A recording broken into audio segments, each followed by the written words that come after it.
मित्रों, इस सृष्टि में जब भी प्रेम की बात की जाती है तो उसमें सबसे पहला नाम श्री कृष्ण और राधा का आता है। धार्मिक किताब के मुताबिक श्री कृष्ण को प्रेम का प्रतीक माना जाता है और पुराणों के अनुसार ऐसा बताया जाता है कि श्री कृष्ण की 16,108 रानियां थी, जिनमें से रुक्मिणी और सत्यभामा उनकी सबसे प्रिय रानियां थी।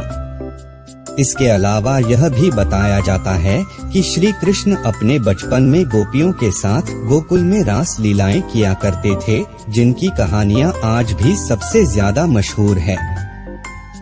लेकिन मित्रों, क्या आपको यह पता है कि सभी को प्यार सिखाने वाले श्री कृष्ण का नाम आज भी केवल और केवल राधा के साथ ही क्यों लिया जाता है? आपने जब भी कृष्ण भक्तों को देखा होगा तो कि वह हमेशा ही राधा श्याम नाम का ही जप करते हैं। इस दुनिया में जब भी श्री कृष्ण और राधा के प्रेम का कहीं जिक्र किया जाता है तो सभी के मन में अक्सर यह सवाल उठता है कि जब आखिर श्री कृष्ण और राधा जी के बीच इतना अधिक प्रेम था तो इन दोनों ने आपस में विवाह क्यों नहीं किया? मित्रों, अगर आप भी जानना चाहते हैं कि श्री कृष्ण और राधा जी का विवाह किस कारण से नहीं हो पाया तो वीडियो को अंत तक देखना बिल्कुल ना भूले। नमस्कार मित्रों, स्वागत है आपका धर्मा ज्ञान धारा पर। मित्रों, पद्म पुराण के अनुसार ऐसा बताया जाता है कि राधा धानु नाम के गांव वाले की बेटी थी और उनका जन्म रावल नाम के एक गांव में हुआ था। कुछ समय बाद राधा जी के पिता बरसाना गांव में आकर बस गए थे। लेकिन दूसरी तरफ कुछ विद्वानों का ऐसा मानना है कि राधा का जन्म बरसाना गांव में हुआ था। इसी के साथ ब्रह्मवैवर्त पुराण के अनुसार यह बताया गया है कि राधा श्री कृष्ण से में 5 वर्ष बड़ी थी।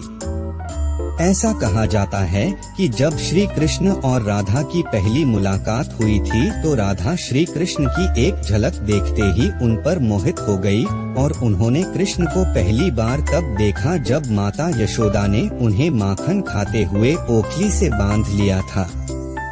मित्रों, जब श्री कृष्ण बांसुरी बजाते थे तो उनकी बांसुरी की धुन सुनते ही राधा बहुत खुश हो जाती थी। इसके साथ यह भी बताया जाता है कि राधा श्री कृष्ण की बांसुरी की धुन में इतना खो जाती थी कि उन्हें अपने घर का भी ध्यान नहीं रहता था, जिस वजह से समाज के लोगों ने राधा को ताने मारना चालू कर दिया और इस बात को लेकर राधा जी के घर वालों ने उनका घर से निकलना भी बंद कर दिया था। लेकिन जब श्री कृष्ण जी को यह बात पता चली कि राधा के घर वालों ने उसको घर में बंद कर दिया है तो उन्होंने यह बात यशोदा माता को बताई और वह राधा से विवाह करने की हट करने लगे।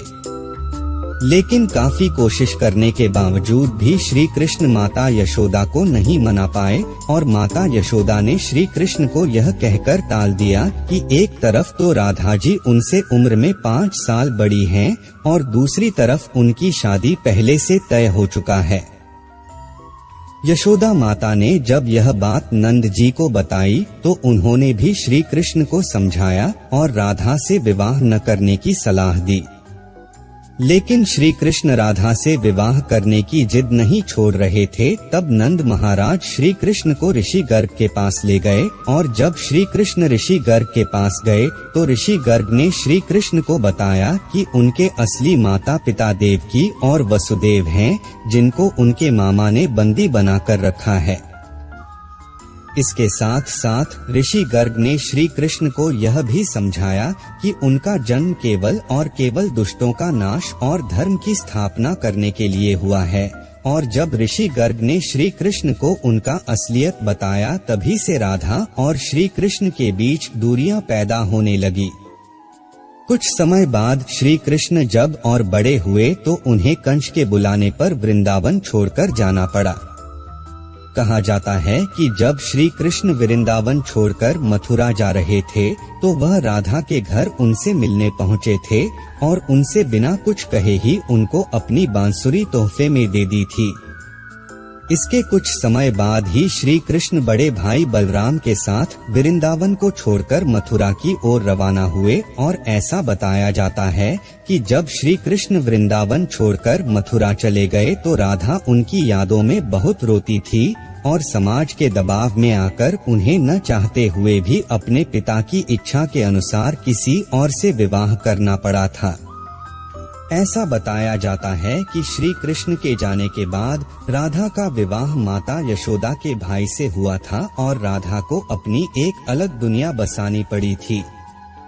राधा जी का विवाह होने के बावजूद भी जब उन्हें श्री कृष्ण की याद आती थी तो वह अक्सर बांसुरी बजाकर उनकी यादों में बहुत रोती थी।